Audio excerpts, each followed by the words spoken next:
রোজার মাস আসি নেই বাবা, তাই যে দুর্বল হয়ে গেছে। মনে হচ্ছে আজকে রোজার 29 দিন। একটু মেহেরবান করে আল্লাহকে সন্তুষ্ট করার জন্য আমরা আবারও কোরআনের পক্ষে তাকবীর দিব। জোরে কোন মারহাবা। লিল্লাহ তাকবীর। আল কোরআনের আলো, আল হাদিসের আলো, কোরআন হাদিস যেখানে, নামাজিরা যেখানে, রোজাদাররা যেখানে, উলামা ইকরাম যেখানে, লিল্লাহ তাকবীর। খুশি হয়েছে কে? বেজার হয়েছে কে? শয়তান। শয়তান কথা হলো যে এই যে দৌড় দিছে বাবা, একেবারে শয়তান একেবারে কাম হাতে হাতে দৌড়েছে। ভাইরা আমার, বিশ্বনবী মুহাম্মদুর রাসূলুল্লাহ সাল্লাল্লাহু আলাইহি সাল্লামের বরকতে আল্লাহ রাস্তাটা সহজ করে দিলেন। সুবহানাল্লাহ। এবার মক্কায় চলে গেল, মক্কা থেকে মদিনায় যাওয়া। মদিনায় যাবার পর মা আমিনা ডাক দেয়, কয় বাবা গো, যেই বাবার ব্যথা বুকের মধ্যে নিয়ে তুমি কান্দো, ওই মানুষটা ওই যে কবর, ওই কবরের মধ্যে ঘুমায়, ওই কবরের মধ্যে ঘুমায়। আল্লাহর নবী জনাবে মুহাম্মদুর রাসূলুল্লাহ মার কোলে থেকে নামিয়া বাবার কবরের কাছে চলে যায়। বাবার কবরের পাশে যায় সালাম দেয়, আসসালামু আলাইকুম ইয়া আহলাল কবর। এই কবরের মধ্যে যত মানুষ আছে, এই কবরস্থানের ভিতরে আল্লাহ সমস্ত মানুষের উপরে আল্লাহ তোমার রহমত নাজিল করো। জোরে কোন সুবহানাল্লাহ।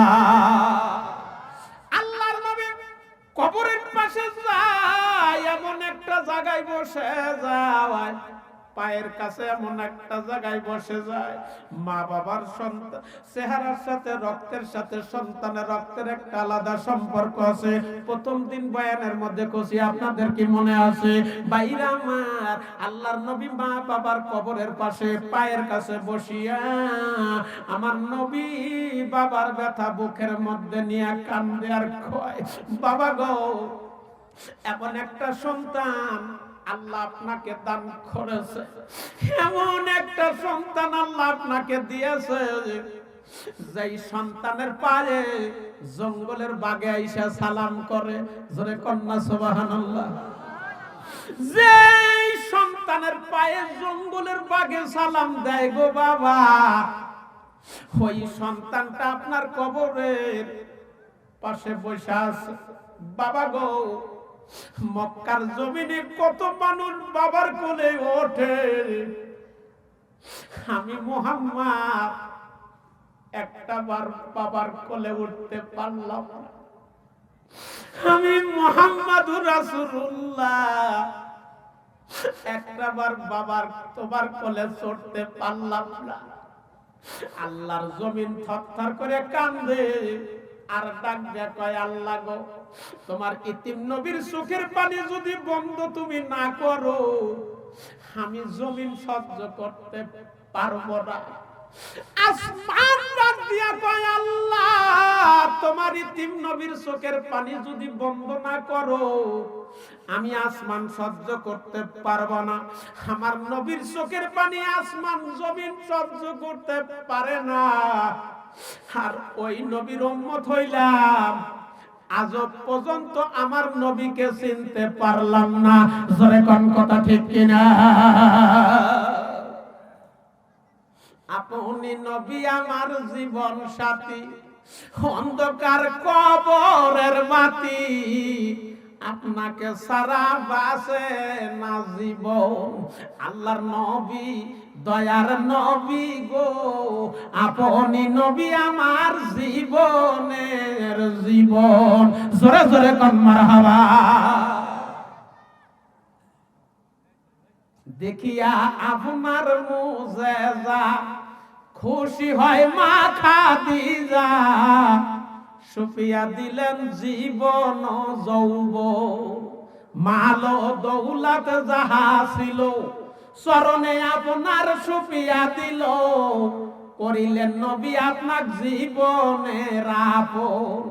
আল্লাহর নবী দয়ার নবী গো, আপনি নবী আমার জীবনের জীবন। জোরে জোরে কোন মারহাবা। দেখিয়া হযরত বিলাল খুশিতে হইল মাতাল, সইল কত উমাইয়ার জ্বালাতন। আল্লাহর নবী দয়ার নবী গো, আপনি নবী আমার জীবনের জীবন। আপনি রহমাতাল লিল আলামিন, গুনাহগার উম্মতের জামিন। আপনি রহমাতাল লিল আলামিন, গুনাহগার উম্মতের জামিন, গুনাহগার উম্মতের আপনজন। আল্লাহর নবী দয়ার নবী গো, আপনি নবী আমার জীবনের জীবন। জোরে জোরে কোন মারহাবা। বাইরা আমার মা আমিনা খাজা আব্দুল্লাহর কবরের পাশ থেকে আমার ইতিম নবীকে কোলের মধ্যে তুলে নিল। বাবা আমার নবীকে কোলের মধ্যে উঠাইয়া আবুয়া প্রান্তরে আসার পর, আবুয়া প্রান্তরে আসার পর এই মাহফিলে এত মানুষ, কে মা হারাইছো আমি জানি না, কে বাবা হারাইছেন আমি জানি না। বাংলাদেশে কত জেলায় হজ করার জন্য যাই গো, মার মতো একজন মানুষ, বাবার মতো একজন মানুষ কোন দেশে ভাই না রে বাবা। আল্লাহর নবীর মা হযরত আমেনা আবুয়া প্রান্তরে আসার সাথে সাথে শরীরের মধ্যে জ্বর উঠে গেল, জমিনের মধ্যে মা পড়ে গেল। মার অবস্থা ভালো না, মার অবস্থা ভালো না। উম্মে আইমানকে লক্ষ্য করে বলতেছে, উম্মে আইমান, এই মদিনার মাটি আমার স্বামী খাজা আব্দুল্লাহ মক্কায় যেতে পারে নাই, আমারও মন বলতেছে আমারও অবস্থা ভালো না। ও উম্মে আইমান, আমি না যদি দুনিয়ার তান বিদায় নিয়ে চলে যাই, আমি না যদি দুনিয়ার তান বিদায় নিয়ে চলে যাই, আমার এই 6 বছরের ইতিম সন্তান মুহাম্মদ সাল্লাল্লাহু আলাইহি ওয়াসাল্লামকে একটু মার মতো আদর করে রাখো। জোরে কোন সুবহানাল্লাহ। যতদিন পর্যন্ত আল্লাহ তোমাকে হায়াত দিয়েছে উম্মে আইমান রে, ততদিন পর্যন্ত আবার এই শিশু সন্তান মুহাম্মদকে একটু মার মতো আদর করে রাখো। ও উম্মে আইমান, আমি আমেনা যদি দুনিয়ার তান বিদায় নিয়ে যাই, আমার এই ইতিম সন্তানটাকে আমার শ্বশুর আব্বা আব্দুল মুত্তালিবের কাছে পৌঁছায়া দিল। এবার হযরতে আমিনার অবস্থা ভালো না। এবার আমিনা ডাকতে বলতেছে, উম্মে আইমান রে, আমার সন্তানকে শেষবারের মতো আমার চোখের সামনে ধরো। আমি মা জীবনের শেষ দেখা দেখে আমি কবরে যেতে চাই। 6 বছরের ইতিম নবী মার বুকের উপর বসিয়া, আমার নবীর নবুয়তের 2টা ঠোঁট মার ঠোঁটের সাথে মিলাইয়া, আমার নবীর নবুয়তের 2টা ঠোঁট মার ঠোঁটের সাথে মিলাইয়া ডাক দেখ, কয় মা গো, আগে জানলে আব্বার কবর জিয়ারত করতে আসতাম না। ও মায়া, তুমিও যদি দুনিয়ার তান বিদায় নিয়ে চলে যাও, তোমার এই 6 বছরের ইতিম সন্তান মুহাম্মদ রাতের বেলা কার গলা ধরিয়া ঘুমাবে গমা?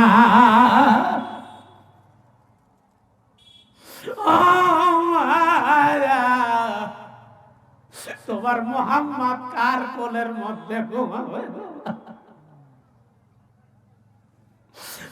রব্বুল আলামিন ডাক দিয়ে কয় আজরাইল আবওয়া প্রান্তরে চলে যা, আমার হাবিবের মা আমিনার জানটা তুই কবজ করে নিয়া।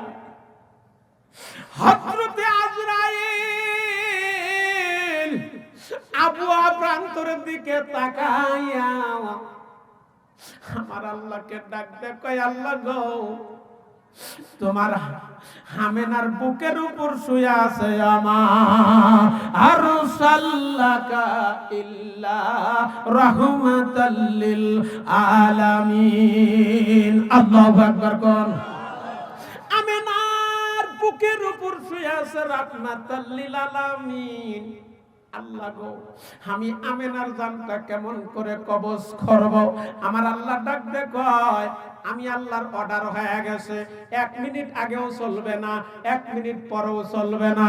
জোরে কোন বাবা, কথা ঠিক কিনা?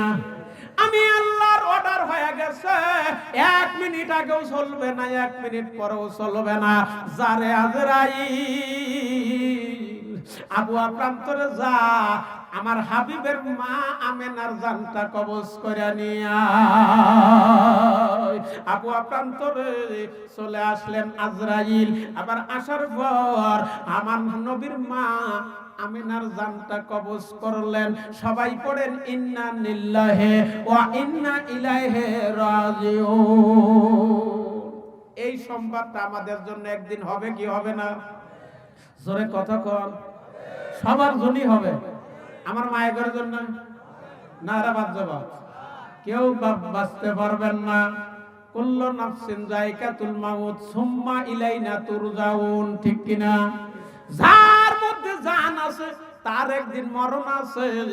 এই মৃত্যু ভালো লাগুক বা না লাগুক, পছন্দ হোক বা না হোক, বুঝে আসুক বা না আসুক, এই মৃত্যুর স্বাদ থেকে আমরা কেউ রক্ষা পাবো না। বাইরা আমার প্রত্যেকটা মসজিদের বারান্দায় একটা করে 2খান করে খাট আছে, আছে না নাই? প্রত্যেকটা মসজিদের বারান্দায় পালকি আছে রে মুসলমান। ওই পালকি একদিন না একদিন আপনার বাড়িতে আমার বাড়িতে চলে আসবে। ও মা বোনেরা, যেই ঘরের মধ্যে নতুন শাড়ি পিন্দা ঢুকছো মা, ওই ঘর থেকে 5খান কাফনের কাপড় নিয়ে কবরে যাইতে হবে মা। ও মা, তোমার দুঃখে কেউ দুঃখী হবে না, তোমার সুখে কেউ সুখী হবে না। ও মা, ঈমান আর আমল নিয়ে যদি কবরে যেতে চাও, ও মা, আল্লাহর নবী বলেছেন একটা নেককার মহিলা 70 জন ওলির চাইতে উত্তম। জোরে কন্যা সুবহানাল্লাহ। একটা নেককার মহিলা 70 জন ওলির চেয়েও উত্তম। আর একটা বদকার মহিলা, নাউজুবিল্লাহ। আমার মায়েরা, আপনারা নবীদের মা, ওলিদের মা, হাফেজদের মা, আলেমদের মা, মুরব্বীদের মা, এমপি মন্ত্রীর মা, জোরে কোন কথা ঠিক কিনা? আপনাদের সম্মান দুনিয়া তো আল্লাহ দিয়েছে, আখিরাত তো আল্লাহ দিবে। সুবহানাল্লাহ। একটা মহিলা কমসে কম 4 জন মানুষ নিয়ে জাহান্নামে যাবে। নাউজুবিল্লাহ, জোরে কোন। এক নম্বরে আপনি যে বিবাহ করছেন, এই বিবাহ করার পরে থেকে পর্দা প্রশিক্ষা, হালাল হারাম সমস্ত দায়িত্ব আপনার উপর আছে না নাই? 1 নম্বরে মহিলা যদি জাহান্নামে যায়, স্বামীকে নেবে। 2 নম্বরে ওই মেয়ের বাবা, যিনি বাবাও জাহান্নামে যাবে মেয়ের কারণে। 3 নম্বরে ওই মেয়ের বড় ভাই, এই বোনের অপরাধের কারণে সেও জাহান্নামে যাবে। 4র্থ নম্বরে ওই মহিলার ছেলে, বড় ছেলে, সেও মায়ের কারণে জাহান্নামে যাবে। চিৎকার দিয়ে কর নাউজুবিল্লাহ। একটা মহিলা তার আচরণ বদকার হওয়ার কারণে আপনার বাবাকে নিয়ে আপনি জাহান্নামে যাবেন, আপনার স্বামীকে নিয়ে আপনি জাহান্নামে যাবেন, আপনার ছেলেকে নিয়ে আপনি জাহান্নামে যাবেন, আপনার বড় ভাইকে নিয়ে আপনি জাহান্নামে যাবেন। আল্লাহ পাক আপনাদেরকে হেফাজত করুক, জোরে কোন আমিন। আল্লাহ পাক যেন বাইজিদ বুস্তামি রাহমাতুল্লাহ আলাইহির মতো মার মতো হয়া আপনাদের কবরে যাওয়ার তৌফিক দান করে, জোরে কোন আমিন। মা আমিনার রূহটা আজরাইলের মারফতে জানটা কবজ করে নিল। তাই কবি বলতেছে, শোনো আমার ময়না রে, দেখো বিনে পয়সার পালকি আইসা আছে। মসজিদ থেকে যেদিন এই পালকি আসবে আমার ঘরে বাড়ি, ওই দিন কি ভাড়া বুড়া কিছু দেওয়া লাগবে? দেওয়া লাগবে না, বিনে পয়সাতেই আসবে। তাই কবি বলতেছে, শোনো আমার ময়না রে, দেখো বিনে পয়সার পালকি আইসা আছে। ওরে চারি বিহালার পালকি গো বাবা, তোমার বাড়ির ঘাটে আসিয়াছে। শোনো আমার ময়না রে, দেখো বিনে পয়সার পালকি আইসা আছে। ওরে তিন জনা তাই না গোটাই না, তোমায় তিন জনা তাই না গোটাই না, ঘরের বাহির করিতাছে। শোনো আমার ময়না রে, দেখো বিনে পয়সার পালকি আইসা আছে।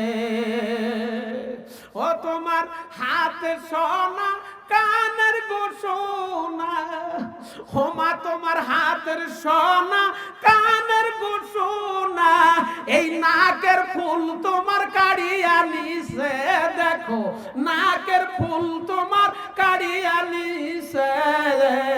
শোনো আমার ময়না রে, দেখো বিনে পয়সার পালকি আইসা আছে।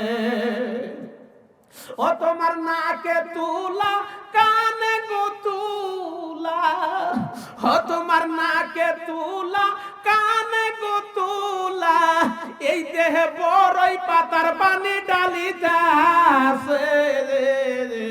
শোনো আমার ময়না রে, দেখো বিনে পয়সার পালকি আইসা আছে। ওরে কালো মশারির ভিতরে জনমের সাজ বিদায়ের গোসল করাইতাছে। শোনো আমার ময়না রে, দেখো বিনে পয়সার পালকি আইসা আছে। দাদা বলেন বাবারা, এই পালকি কিন্তু একদিন না একদিন আপনার আমার বাড়িতে আসবে। এই জন্য বাবারা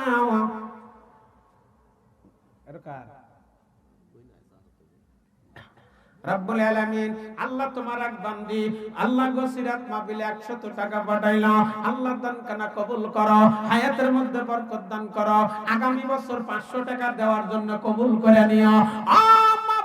তুমি হইলে কাদের গুণী, তোমার বান্দিকে তুমি বাড়া দিও জায়গা জমি, নৈরাশ করবা না, নবী রওজা না দেখায়া কবরে নিও না। জোরে কোন আমিন। বাইরা আমার এই পালকিতে আমাদের সকলেরই ওঠা লাগবে। মা আমিনা দুনিয়া তাম বিদায় নিল, বাইরা আমার হাওয়া প্রান্তরে তারে দাফন করা হলো। এবার হালিমা আমার উম্মে আইমান আমার নবীকে নিয়া মক্কায় চলে যায়। আমার নবীকে নিয়ে মক্কায় চলে যায়। মক্কায় যাবার পর আমার নবী মা ব্যথা মনে করে কান্দে, বাবাকে তো জীবনে দেখে নাই। আমার নবীর মা নাই, আমার নবীর বাবা নাই। ওই মা বাবা হারা 100, 200, 50 টাকা এই সিরাত মাহফিলে দান করো। আমার নবী মদিনা থেকে তোমাদেরকে ভুলে যাবে না, আমার নবী মদিনা থেকে তোমাদেরকে ভুলবে না। নবীর সিরাত মাহফিলে